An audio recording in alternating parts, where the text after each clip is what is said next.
레위기 11장 44절 45절의 말씀을 제가 읽겠습니다. 나는 여호와 너희 하나님이라. 내가 거룩하니 너희도 몸을 구별하여 거룩하게 하고 땅에 기는 길 짐승으로 말미암아 스스로 더럽히지 말라.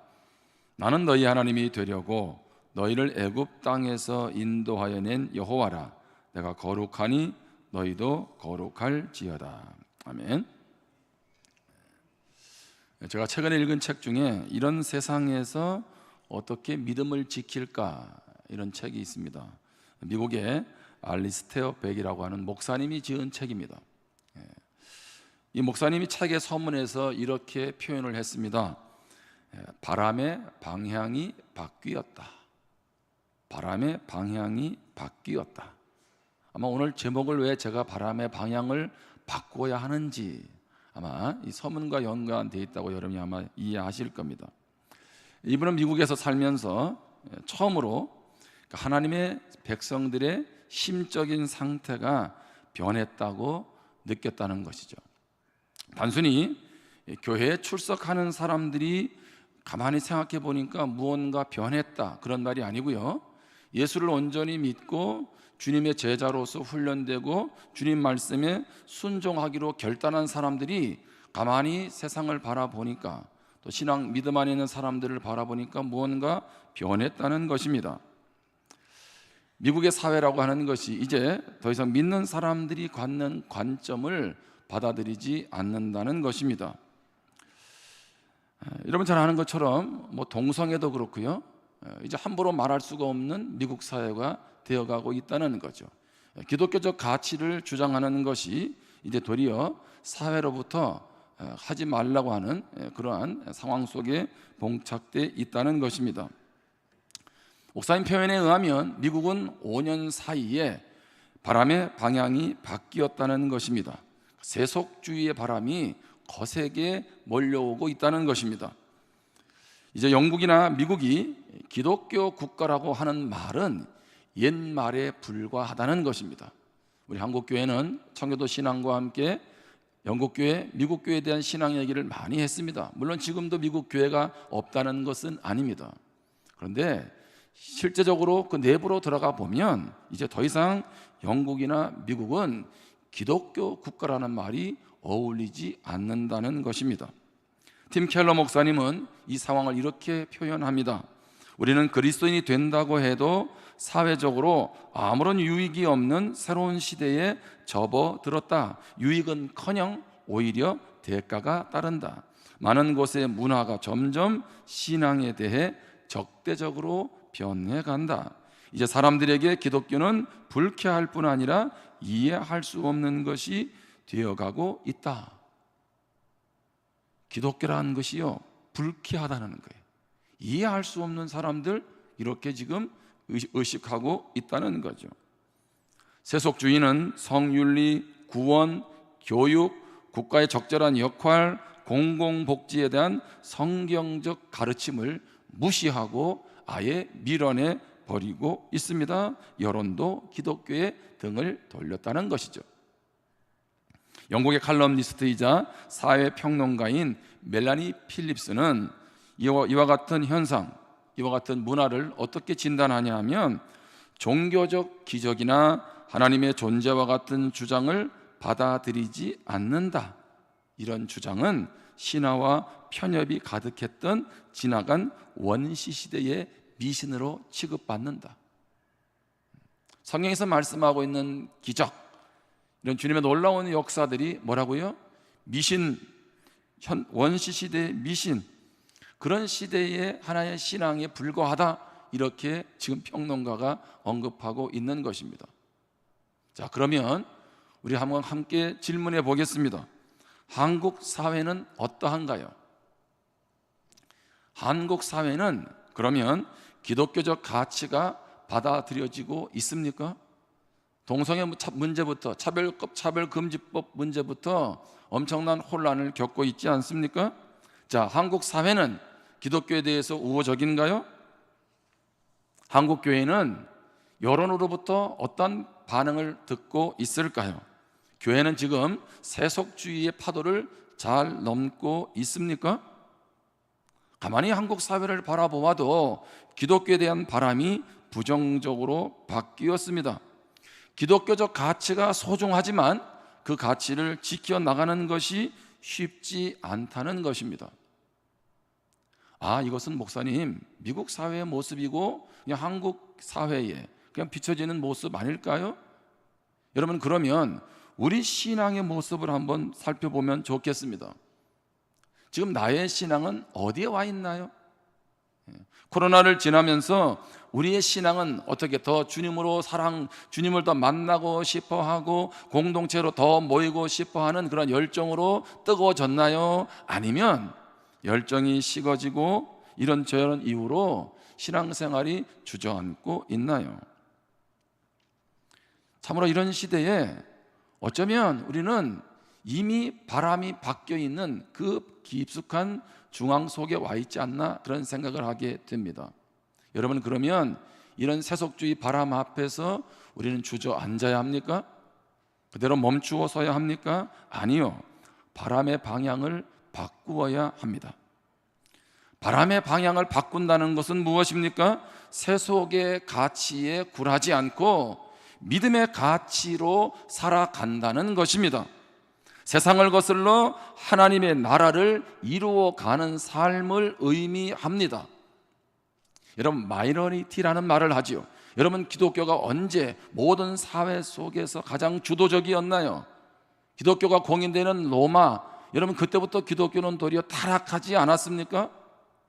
한 변방에 그리고 몇몇 소수에 불과했던 기독교가 힘을 발휘할 수 있었던 것은 어떤 또 다른 세력이 아니라 그들 안에 있는 복음이었죠.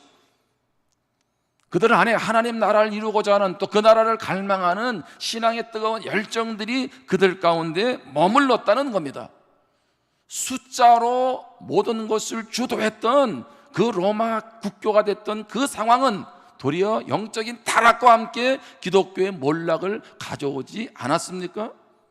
방향을 바꾼다는 것은 단순히 숫자적인 증거만을 의미하는 것이 아니고 모여드는 것만을 의미하는 것이 아니죠. 내가 어떤 신앙관을 가지고 살아가고 있느냐는 것입니다. 여러분, 예수를 믿는다는 것은 새로운 피조물이 되었다라고 성경은 말을 합니다. 여러분, 그러면 이전에 얼굴이 예수 믿으면 달라진 겁니까? 그렇지 않죠. 외모의 문제가 아니라는 거죠. 새로운 피조물이 되었다는 것은 예수 그리스도 안에서 내가 새로워졌다는 것이고, 그 말은 옛 가치, 세속적인 가치를 가지고 살아가는 사람이 아니라 성경적인 가치를 가지고 신앙으로 살아간다는 의미가 담겨져 있는 것입니다. 여러분, 그런 면에서 예수를 믿는다는 것은요, 끊임없이 세상 속에서의 충돌을 의미합니다. 왜 세상은 우리를 이렇게 보지? 아니요, 세상은 그렇게밖에 볼 수가 없고 그거는 당연한 겁니다. 왜요? 세상이 추구하는 가치와 우리가 신앙 안에서 추구하는 가치가, 성경에서 말하는 가치가 다르기 때문에 그렇습니다. 만약에 우리가 세상적인 가치 속에서 그냥 이 땅에서 잘 먹고 잘 사는 세상적인 성공에만 머문다면 굳이 기독교는 필요하지 않습니다. 도리어 예수를 믿는다는 것이 여러분의 인생을 실망시킬 수 있어요. 왜요? 예수 믿는다고 세상에서 잘 나가는 거 아니거든요. 예수 믿는 것 때문에 왕따 당하고, 예수 믿는 것 때문에 시련 당하고, 예수 믿는 것 때문에 때로는 가져야 할 것을, 얻어야 할 위치를 내려놓기도 해야 한다는 것입니다. 사단은 오늘도 끊임없이 우리에게 타협을 요구합니다. 여러분, 우리가 다니엘을 잘 알죠. 바벨론의 포로가 되어 갑니다. 자, 그가 이제 3명의 왕을 거치면서 중요 요직을 차지하죠. 다리오 왕 때가 되었습니다. 자, 그가 하나님을 잘 경외하면서 나라의 일을 잘 감당하니까 그가 3 총리 중에 한 명이 됩니다. 얼마나 잘 나가면 주변 사람들이 다니엘을 시샘하지요. 어떻게 하면 그로 하여금 다시 그 자리에서 내려오게 할까? 그러다가 어떻게 합니까? 우리가 잘 아는 것처럼 왕 외에, 다리오 왕 외에 다른 사람을 섬기고 절을 하면 사자굴에 집어넣도록 하는 겁니다. 자, 그때 다니엘이 어떻게 반응했습니까? 우리가 잘 아는 것처럼 다니엘 6장 10절에 보면 다니엘이 이 조서의 왕의 도장이 찍힌 것을 알고도 자기 집에 돌아가서는 윗방에 올라가 예루살렘으로 향한 창문을 열고 전에 하던 대로 하루 3번씩 무릎을 꿇고 기도하며 그의 하나님께 감사하였더라. 자, 어떻게 했다고요? 이제 하나님 앞에 예배하면 사자굴에 들어가야 됩니다. 그런데요, 이전에 했던 것처럼 똑같이 창문 열고 하나님 앞에 3번 기도합니다. 자, 이때의 다니엘의 나이는 얼마가 되느냐 하면 나이 대략 80세가 됩니다. 자, 나이 80이 된 노인이에요. 이제 누릴 거 누리고 있는데 굳이 이런 상황에서 그는 어떤 유혹을 받을 수 있을까요? 그래봤자 고작 30일이야. 30일 동안 기도 안 한다고 무슨 일이 있겠냐는 거예요. 30일 동안 차라리 창문 다 닫아버리고 기도한다고 무슨 상관이 있겠냐는 거죠. 그럼 충분히 그런 상황에서 그렇게 할 수 있잖아요. 다니엘은 어떻게 합니까? 나이 80이 돼서 많은 것, 세상의 모든 것들을 누리는 그런 위치에 있음에도 불구하고 나에게는 누가? 하나님이 중요하다는 거죠. 도리어 그는 이전에 하던 것처럼 창문을 열고 하루 한 번이 아니라 하루 3번 정해진 시간에 하나님 앞에 기도하고 있다는 것입니다. 오늘 사단은 끊임없이 우리에게 타협을 요구합니다. 지금 코로나야, 힘들어, 어려워, 코로나 폭증이야. 그러니까 어떻게 해요? 너 어떻게 할래? 어떻게 신앙생활 할래? 그렇게 우리에게 지금 물어오고 있는 것 아니겠습니까? 이제 걱정이에요. 제가 뭐가 걱정이냐면 코로나 끝날까 봐. 아유, 목사님 이게 무슨 얘기냐고. 끝나면 다시 현장으로 와야 되는데 어떻게 하실래? 단순히 예배 현장의 문제가 아니라는 거예요. 지금 우리가 무엇에 지금 무너져가고 있느냐라고 하는 것입니다. 여러분, 이렇게 그냥 세속의 바람 앞에 주저앉을 수 없잖아요. 바람의 방향 바꿔야 되지 않겠습니까? 그러려면 어떻게 해요? 거룩을 회복해야 합니다. 거룩을 회복해야 돼요. 다른 방법이 없어요. 예수를 믿는다는 것은 거룩한 자가 되었다는 겁니다. 성도, 거룩한 자죠. 근데 거룩이란 말의 뜻은 무엇입니까? 구별이라는 말입니다. 우리의 삶이 구별되어서 거룩해지는 것이 아니라 우리가 이미 거룩한 성도가 되어서 삶에서 거룩을 추구해야 합니다. 이것이 왜 중요합니까? 거룩이 없는 하나님과의 만남은 불가능하기 때문에 그렇습니다. 오늘 본문 11장 45절에 보면 나는 너희 하나님이 되려고 너희를 애굽 땅에서 인도하여낸 여호와라. 내가 거룩하니 너희도 거룩할지어다. 자, 이스라엘 백성들을 애굽에서 구원해낸 하나님, 어떤 하나님입니까? 대단한 하나님이 아니에요? 홍해도 가르는 그런 하나님 아닙니까? 그런데 그 하나님을 뭐라고 소개합니까? 나는 거룩한 하나님이라는 거죠. 그러니 나의 백성은 거룩해야 한다는 것입니다. 베드로도 똑같이 말합니다. 베드로전서 1장 15절에 보면 오직 너희를 부르신 거룩한 이처럼 너희도 모든 행실에 거룩한 자가 되라. 기록되었을 때 내가 거룩하니 너희도 거룩할지어다 하셨느니라. 단순히 레위기에서의 말씀만이 아니라는 거죠. 레위기 전체의 말씀을 한마디로 정리하면, 성경을 또 다른 말로 정리하면 하나님은 믿는 하나님의 자녀들에게 거룩을 요구한다는 것입니다. 왜 성령의 강력한 임재가 오늘 이 시대는 나타나지 않을까요? 왜 신앙생활은 무기력해졌을까요? 왜 하나님의 영광은 나타나지 않을까요? 왜 나의 삶에 주님의 주님 되심이 드러나지 않을까요? 그것은 하나님이 죽어 있는 것이 아니라 우리의 거룩을 상실했기 때문에 그렇습니다. 하나님은 지금 우리에게 뭘 요구하실까요? 그리스도인으로서 어떻게 지금 서 있는지 그것을 우리에게 지금 묻고 계시는 것입니다. 신앙의 퇴보라고 하는 것은 거룩의 상실과 맞물려 있습니다. 하나님은 인간 대리자를 통해 일하시지요. 그런데 하나님은 거룩한 사람들을 통해 일하십니다. 디모데후서 2장 20절에 보면 큰 집에는 건그릇과 은그릇뿐 아니라 나무그릇과 질그릇도 있어 귀하게 쓰는 것도 있고 천하게 쓰는 것도 있나니 그러므로 누구든지 이런 것에서 자기를 깨끗하게 하면 귀히 쓰는 그릇이 되어 거룩하고 주인의 쓰심에 합당하며 모든 선한 일에 준비함이 되리라. 여러분 어떤 그릇이세요? 금그릇? 은그릇? 나무그릇? 질그릇? 성경에서 말하는 것은 무엇입니까? 내가 한 달란트를 맡았느냐? 두 달란트를 맡았느냐? 5달란트를 만들었느냐? 어떤 그릇이냐? 성경은 그걸 묻지 않죠. 내가 그 그릇으로서 하나님 앞에 쓰임 받도록 거룩하냐는 거예요.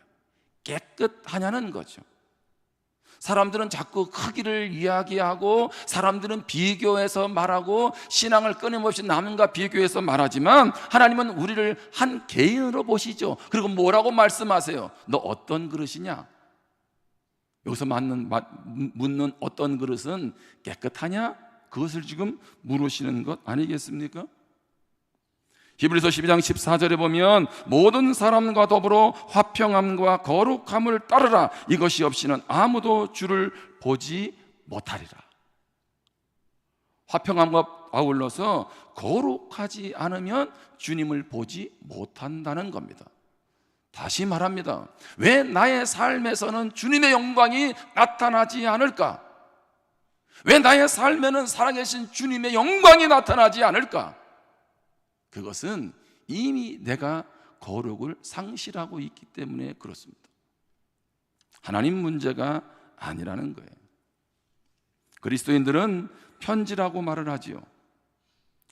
제가 오늘 글을 보다가 참 마음에 와닿는데요, 그리스도인은 세상 사람들에게 성경이다 이런 표현을 했어요. 그리스도인은 세상 사람들에게 성경이다. 내가 누구라고요? 성경이라는 거예요.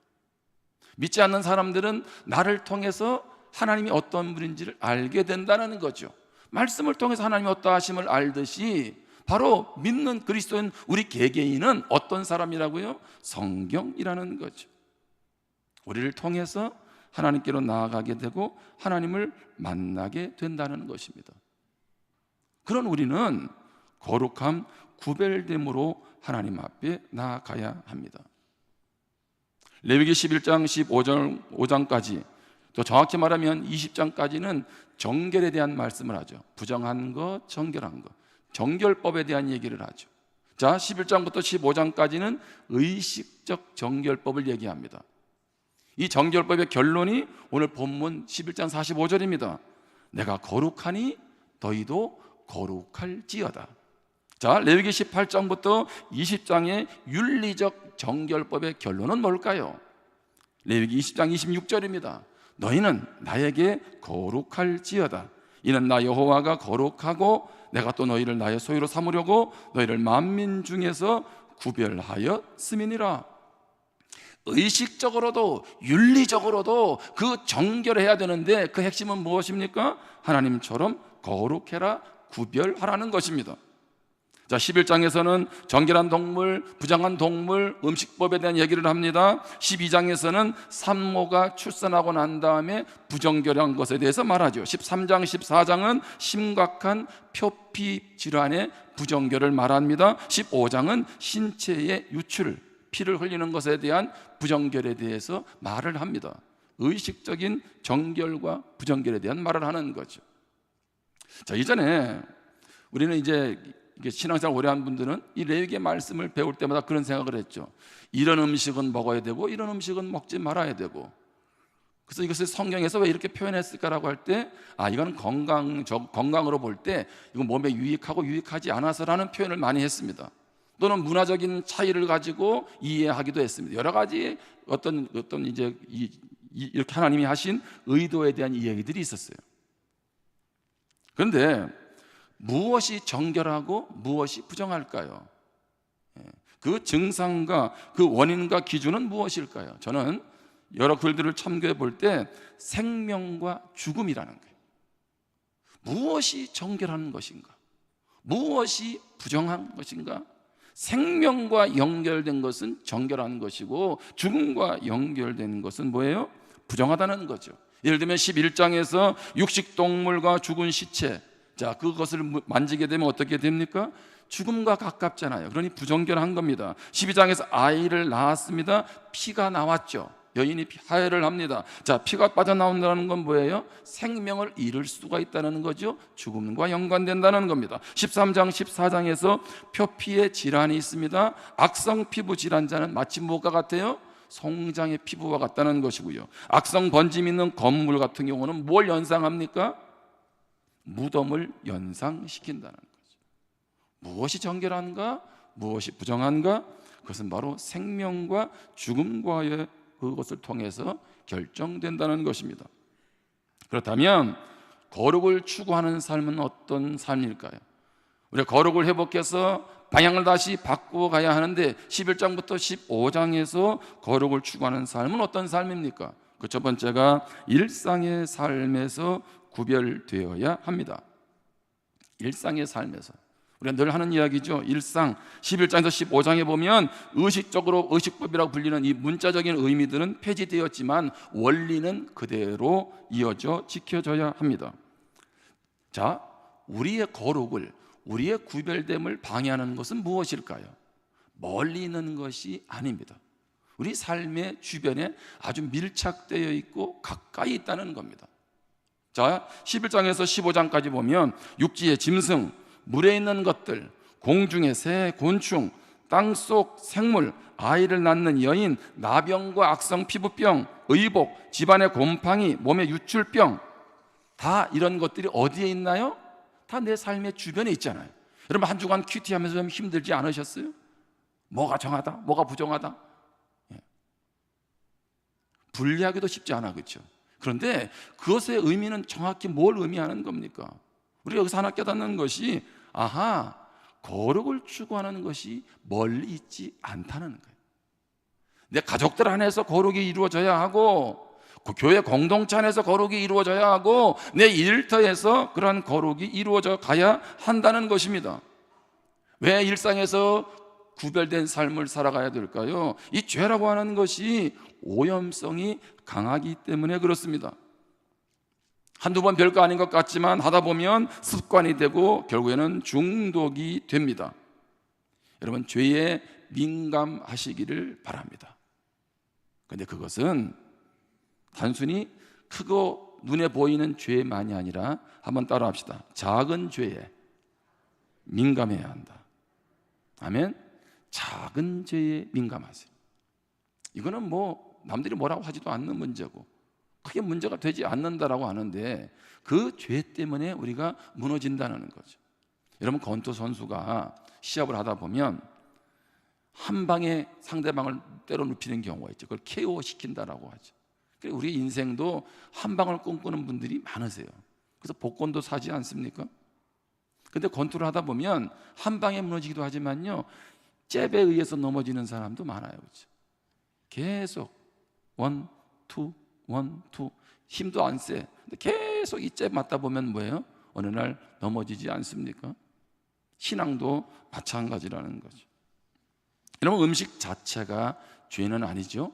근데 우리를 죄를 짓게 하는 것들이 많죠. 예를 들면 이제 술 같은 경우 보세요. 술 뭐 별거 아닌 것 같아요, 그렇죠? 근데 마시면 뭐가 옵니까? 알코올 중독도 오지요. 분별이 안 되죠. 그것으로 인한 폭력도 행사하게 되죠. 동성애나 가정 파괴도 조장하게 됩니다. 제가 한 목사님의 간증을 듣다가 참 가슴이 아팠는데요. 물론 지금은 회복이 됐어요. 이분이 어릴 때 아빠가 술을 마시고, 아버님이 술을 마시고 바깥에 가서 노름을 합니다. 자, 낮에는 그렇게 밖에 타서 하다가 저녁이 되면 노름하는 사람들 다 데리고 집으로 데려온다는 거예요. 집은 방 한 칸밖에 없고, 그 방 한 칸에서 아버지는 저쪽에서 술 마시면서 계속 노름을 하는 거예요. 그럼 아들하고 엄마는 어쩔 수 없이 담배 연기가 자욱하니까 책상 밑에 머리를 집어넣고 그나마 호흡하기 좋으니까 거기서 잠을 이룬다는 거예요. 그렇게 해도 잠을 자면 좋겠는데 아버지가 돈을 잃으면 새벽 1시나 2시쯤 돼서 깨운다는 거예요. 엄마를 깨운다는 거예요. 그리고 트집을 잡고, 그리고 나서 엄마하고 싸우다가 엄마를 폭행하는 거예요. 이 아버지가 노름빚을 해결하기 위해서 또 노름에 필요한 돈을 얻기 위해서 자기 자녀들을 전부 가정부로 내보냈다는 거죠.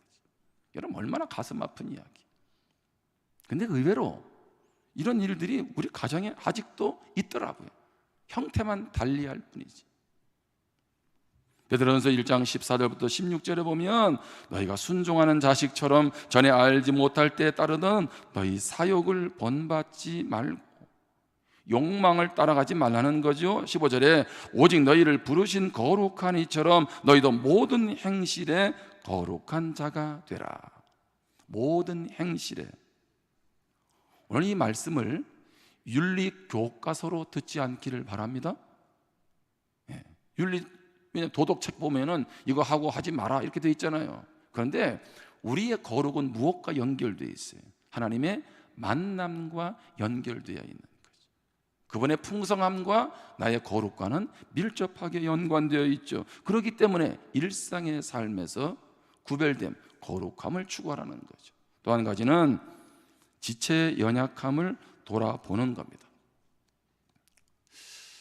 그냥 거룩은 뭐뭐를 하지 말라, 주로 도덕적인 것만 생각을 하는데 거룩하다는 건 뭐예요? 자, 거룩한 사람은 어떤 사람일까요? 여러분, 거룩에 있어서 가장 대표적인 분은 누굴까요? 예수님 아니겠어요? 예수님의 거룩은 무엇이었습니까? 누구나 다가올 수 있었고요, 특별히 어려운 이웃들을 돌아보는 거잖아요. 그러니까 거룩은 연약한 이웃들과 주의 사랑을 나누는 것과 연관되어 있습니다. 11장에서 15장에 보면 부정한 짐승이 있습니다. 산혈이 부정합니다. 나병과 유출병이 부정하다고 하였습니다. 이건 뭘 의미하는 거예요? 우리의 사회가 불안전하다는 것입니다. 자, 그런데 불치병에 걸린 사람, 또 윤리적 부정과 연관된 것으로 보이는 질병을 앓고 있는 사람은 얼마나 힘들었을까요? 물론 자기 죄로 인해서 졌음에도 불구하고 얼마나 힘들었겠냐는 거죠. 뿐만 아니라 그 죄로 인한 그 주변의 가족들은 얼마나 어려운 시간들, 아픔의 시간들을 보내겠습니까? 그런 면에서 그런 사람들, 주변에 있는 사람들, 그 연약한 지체들을 외면하지 말라는 거죠. 거룩을 상실한 그 사람도 불쌍히 여겨야 하고, 그로 인해서 주변에 영향을 주므로 그 주변 사람들이 힘들어하니 그들의 아픔도 헤아리라는 거예요. 한 예가, 자, 나병에 걸렸습니다. 어떻게 해야 됩니까? 진영 밖으로 내보내야 됩니다. 레위기 13장 46절입니다. 병이 있는 날 동안은 늘 부정할 것이라 그가 부정한 즉 혼자 살되 진영 밖에서 살지니라.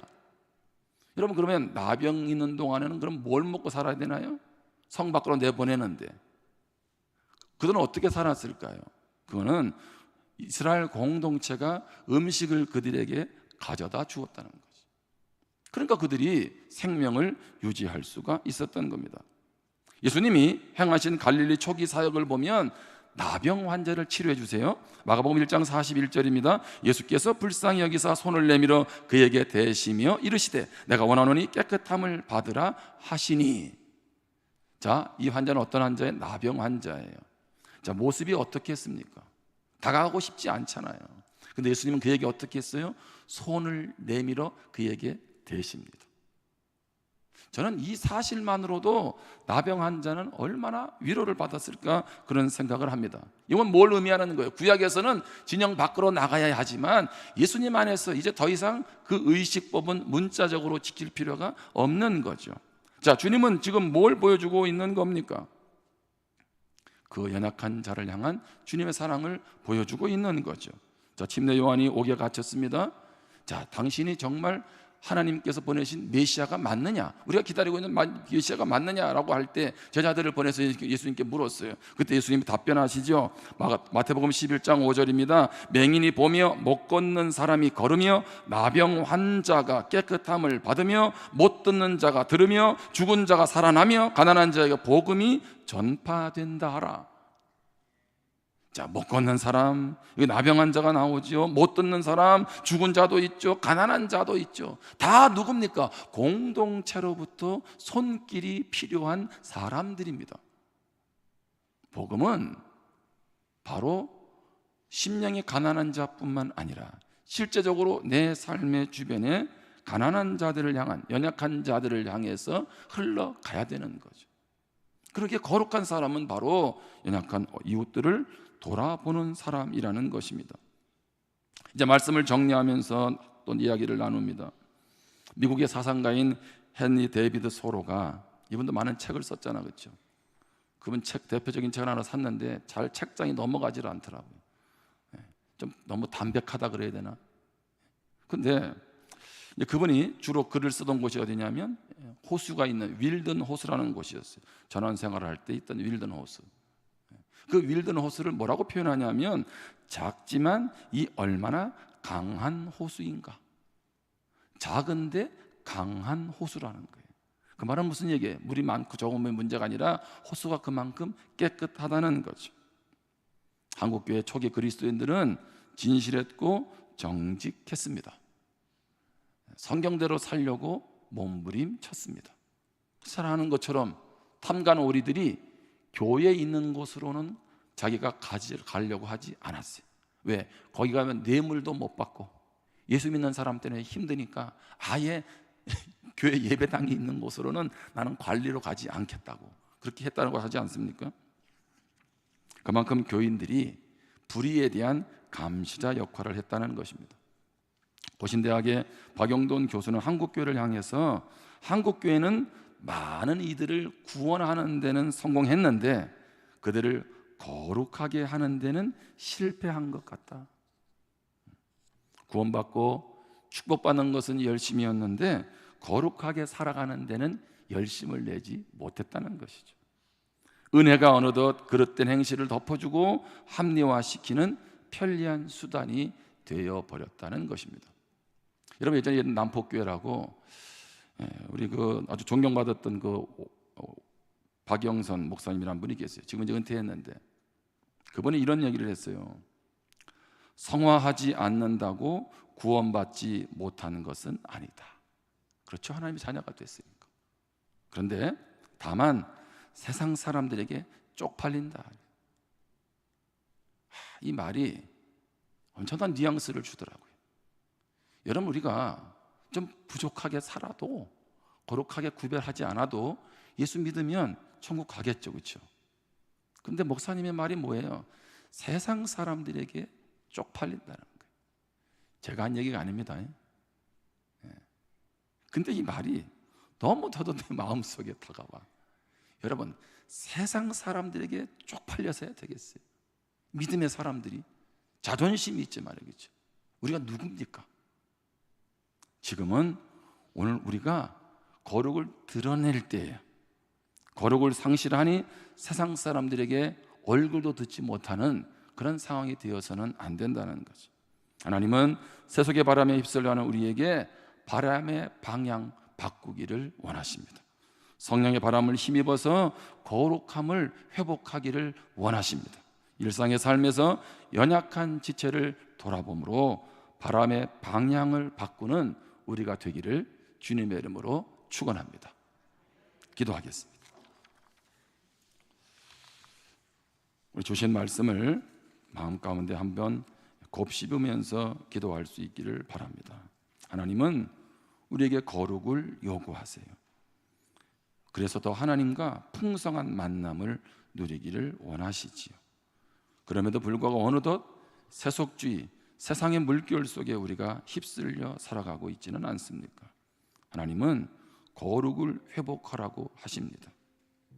오늘 그 거룩만이 다시 한번 우리가 이 땅에서 하나님의 영광을 드러내고 또 하나님의 되심을 경험하게 되기 때문인 줄 믿습니다. 오늘 일상의 삶에서 그리고 내 주변의 연약한 지체들에게 주의 사랑을 나눔으로 우리 거룩을 추구하는 삶을 살아가기를 원합니다. 우리 그러한 마음을 가지고 결단하면서 우리 같이 한번 기도하겠습니다.